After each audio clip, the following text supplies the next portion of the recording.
interesante nuevamente. Daniel es uno de esos teólogos que están estudiando todas estas razones del por qué ellos están en cautiverio. Y se da cuenta que no solamente era la idolatría y la desobediencia que se había llevado al cautiverio, pero que también había unas promesas de restauración si ellos se arrepentían y volvían a Dios, volvían su corazón a Dios, que Dios los iba a restaurar y los iba a traer nuevamente a la tierra. Y no solamente eso, pero también extendió por allá que se hablaba de una profecía del imperio medo-persa, y hablando de Ciro también. Entonces yo me imagino a Daniel con aquella emoción, buscando, indagando acerca de todo esto. Y eso lo lleva a Jeremías. Él recordó que Jeremías había también profetizado de esto. Y él buscó en Jeremías y entendió que habían de pasar 70 años antes de que ellos empezasen a recibir la bendición de Dios. Fíjense bien, él leyó un pasaje en Jeremías que está en el capítulo 25, y no quiero leer todo el capítulo 25 para no usar mucho tiempo, pero si usted ve ahí, en el capítulo 25, habla precisamente de esta profecía. Dice, por ejemplo, en el versículo 11, toda esta tierra será puesta en ruinas y en espanto, hablando de Judá. Dice, y servirán estas naciones al rey de Babilonia 70 años. Fíjese, la profecía se cumplió al pie de la letra. Y también está hablando de que iban a servir al rey de Babilonia 70 años. 70 años. Entonces, estas son las profecías y las escrituras que está recibiendo, me han dicho, estudiando Daniel. Y entonces, hermanos, junto con todas aquellas personas que estaban allá, habían aprendido la lección y empiezan a orar, hermanos, al Señor por una restauración. Y comienza el Señor, hermanos, a contestar aquellas oraciones. Y se comienza una oleada de judíos regresando a Israel, la tierra prometida. En 3 oleadas básicamente fue que regresaron los cautivos nuevamente a Jerusalén. La primera fue con Zorobabel, una persona que fue el rey, o más bien dicho, el gobernador de la provincia de Judá o de Jerusalén, que llegó junto con Esdras, mire hermano, no recuerdo el número, pero Esdras, tampoco tengo la referencia ahorita conmigo aquí anotada, pero yo lo leí, nos da la cifra que llegaron en la primera oleada 45,000 y pico de personas que llegaron ahí. Disculpe que no recuerdo la cifra exacta, pero está la referencia en Esdras y nos da el número exacto. Aproximadamente 50,000 judíos, llegan a 48,000 y pico, algo así, no recuerdo. Y también Nehemías. Entonces, Zorobabel llega para gobernar, Esdras llega para reconstruir el templo, y también Nehemías llega para reconstruir la ciudad y las murallas que están alrededor. Ahora, en ese contexto es donde encontramos nosotros al profeta Ageo, cuando ellos ya regresan, hermanos, del cautiverio. Ya habían pasado los 70 años del cautiverio, ya habían sido llevados cautivos para allá, y ahora están regresando, y ahora los tenemos acá nuevamente en Israel, en la tierra de Judá. Y ahí encontramos a Ageo que nos está hablando, hermanos, y Ageo, por cierto, es contemporáneo a Zacarías, también al libro de Zacarías, sí, el libro que vamos a ver la próxima semana, y Malaquías también. Pero vamos a ver a Ageo el día de hoy. Dice así, versículo 1, capítulo 1, en el año segundo del rey Darío, en el mes sexto, el primer día del mes, vino palabra de Jehová por medio del profeta Ageo a Zorobabel, hijo de Salatiel, gobernador de Judá, y a Josué, hijo de Josadac, sumo sacerdote, diciendo.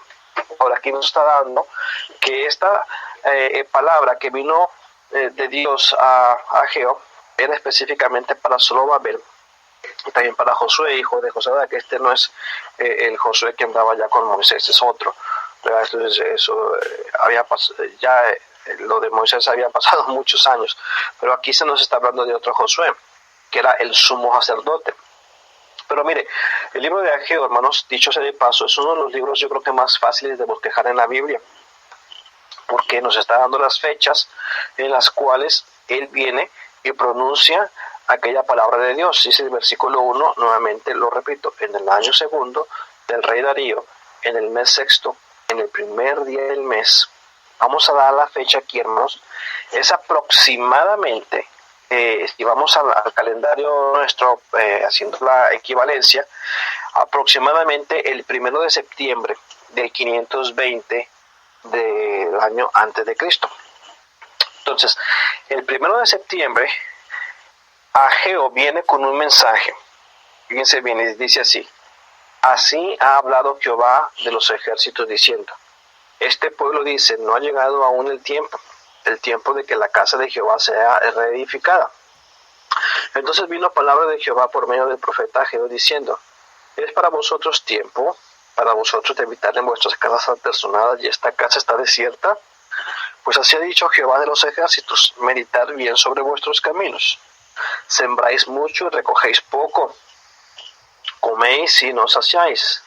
Bebéis y no quedáis satisfechos. Os vestís y no os calentáis. Y el que trabaja a jornal recibe su jornal en saco roto. Así ha dicho Jehová de los ejércitos, meditad sobre vuestros caminos. Subid al monte y traed madera y reedificad la casa y pondré en ella mi voluntad y seré glorificado, ha dicho Jehová. Buscáis mucho y halláis poco, encerráis en casa y yo lo disiparé en un soplo. ¿Por qué? Dice Jehová de los ejércitos, por cuanto mi casa está desierta y cada uno de vosotros corre a su propia casa. Por eso se detuvo de los cielos sobre vosotros la lluvia y la tierra detuvo sus frutos, y llamé la sequía sobre esta tierra y sobre los montes, sobre el trigo, sobre el vino, sobre el aceite, sobre todo lo que la tierra produce, sobre los hombres, sobre las bestias y sobre todo el trabajo de manos. Y oyó Zorobabel, hijo de Salatiel, y Josué, hijo de Josadac, sumo sacerdote, y todo el resto del pueblo, la voz de Jehová su Dios y las palabras del profeta Ageo, como le había enviado Jehová su Dios, y temió el pueblo delante de Jehová. Entonces Ageo, enviado de Jehová, habló por mandato de Jehová al pueblo diciendo, yo estoy con vosotros, dice Jehová. Y despertó Jehová el espíritu de Zorobabel, hijo de Salatiel, gobernador de Judá, y el espíritu de Josué, hijo de Josadac, sumo sacerdote, y el espíritu de todo el resto del pueblo, y vinieron y trabajaron en la casa de Jehová de los ejércitos, su Dios, el día 24 del mes sexto del segundo año del rey Darío. Ahora, fíjense bien, aquí se nos está dando otra fecha, el día 24 del mes sexto. ¿Okay? En el mes sexto, el primer día del mes, fue cuando se dio el mensaje, y el 24, hermanos, fue cuando ellos empezaron a trabajar. ¿Y qué es lo que sucede, hermanos? Fíjense bien, aquí entendemos, por lo que hemos visto, que el pueblo estaba dando excusas, hermanos. Habían pasado ya 16 años desde la primera colocación del cimiento para la reconstrucción del templo, y ellos habían parado, hermanos, la construcción. Ya habían pasado 16 años y ellos estaban dando excusas diciendo, no es el tiempo aún. No es el tiempo aún de reconstruir la casa de Jehová. Por los libros de Nehemías y de Esdras, entendemos que ellos habían, hermanos, tenido muchos obstáculos. Y sí, tenemos que reconocer que estaban enfrentando muchos obstáculos. Pero también tenemos que reconocer, hermanos, que cuando la voluntad de Dios nos dice que hagamos algo, muchas veces vamos a enfrentarnos con luchas. Yo he escuchado muchas veces gente que dice, bueno, mira, si es la voluntad de Dios, Dios te va a abrir las puertas. Y hermanos, muchas veces esto no es así. Dios no siempre va a abrir las puertas cuando es su voluntad. Porque muchas veces, hermanos, las puertas el diablo las está cerrando, o hay enemigos porque quieren impedir que nosotros hagamos su voluntad. Y aquí entonces, hermanos, Ageo viene con la palabra profética de Dios hacia Zorobabel y a Josué, que era el sumo sacerdote, y a todo el pueblo que estaba escuchando también, hermanos, para confrontarlos con el egoísmo. El egoísmo de ellos ponerse primero antes que a Dios. Dice aquí, y está diciendo que ellos tenían casas apersonadas, es decir, con lujos. Casas con lujos. También estaba diciendo que el tiempo era malo. No, el tiempo no es ahora para reedificar la casa, ellos estaban diciendo. Sin embargo, hermanos, ellos son confrontados con este egoísmo. Muchas veces, hermanos, nosotros actuamos de la misma manera. Tenemos tiempo para trabajar, tenemos tiempo para ganar dinero, tenemos tiempo para ir de paseo, tenemos tiempo para ir a un partido de fútbol, etcétera. Pero no para servir al Señor. No queremos hacer tiempo para ir a la iglesia, no queremos hacer tiempo para edificar la casa de Dios. Queremos invertir mejor en nuestras cosas, en nuestras pertenencias, en tener un mejor carro, en tener una mejor casa, en hacer una reparación en mi casa. Cuando la obra de Dios, hermanos, necesita también esa financiación, ese financiamiento. ¿Cómo se va a financiar la obra de Dios, hermanos, si nosotros estamos siendo mezquinos y estamos simple y sencillamente atesorando nuestras casas? Tenemos que hacer, hermanos, caso a esta profecía que está muy bien a nuestras vidas. Y está diciendo, mira, 5.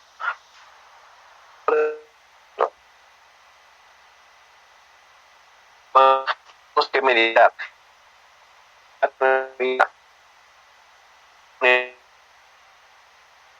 ante nuestras necesidades o ante nuestros quereres, más bien a nuestros deseos.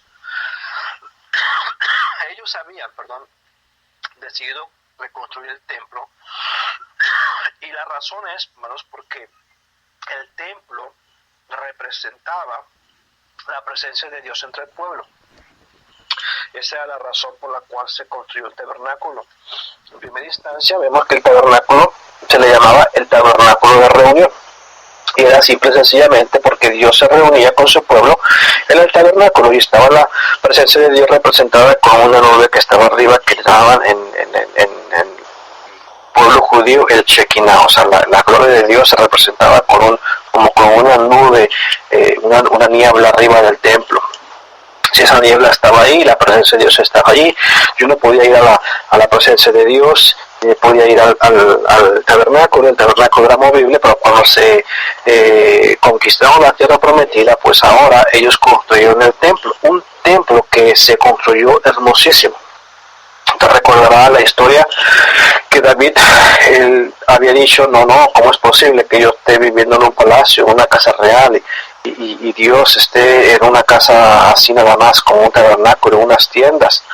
Entonces él quiso construir, hermanos, algo muy grande, y el Señor se lo prohibió. Le dijo, no, tú no lo vas a hacer, porque hay mucha sangre que tú has derramado con tus manos.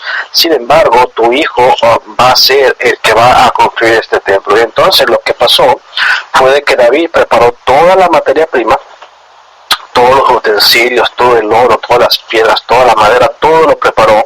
Y cuando Salomón, su hijo, vino y ocupó el trono después de que David había muerto, él, hermanos, hizo una obra muy grande, es decir, hermanos, muy lujosa. Todo había quedado bien perfecto. De hecho, dice la palabra de Dios que las piedras que se usaban para el templo se cortaban fuera de la ciudad, y cuando venían a colocarlas, embonaban perfectamente donde iban a ser puestas. No se permitía hacer ruido, no se permitía hacer cortes, nada de eso dentro de la ciudad, dentro del templo. Todo estaba hecho a la perfección. Cuando los babilonios vienen y se llevan cautivos a la mayoría de la gente, ellos destruyen la ciudad, y junto con la ciudad destruyeron también el templo. Ahora, cuando ellos regresan, fíjense bien, junto con Zorobabel, lo primero que ellos deciden hacer es reconstruir el templo, porque para ellos era bien importante, ya que Dios les había contestado la oración de restaurarlos a su tierra, puede tener la presencia de Dios ahí. Sin embargo, como vemos aquí, esa reconstrucción había cesado. Habían pasado 16 años, hermanos, desde que habían puesto la primera piedra para la reedificación hasta ahora. Por eso es que Ageo viene, hermano, de parte de Dios, amonestando a la gente. Sí, nuevamente, repito, había mucha oposición, había mucha, como dije yo hace rato, resistencia, había muchos obstáculos. Sin embargo, estas no eran excusas, hermanos, para que ellos empezaran a invertir más en sus casas que en la casa de Jehová. Es muy importante, hermanos, que hagamos una aplicación aquí. Si ellos se habían decidido reconstruir el templo porque ellos representaban la presencia de Dios entre el pueblo, nosotros tenemos, hermanos, que tener en mente de que es importantísimo, hermanos, tener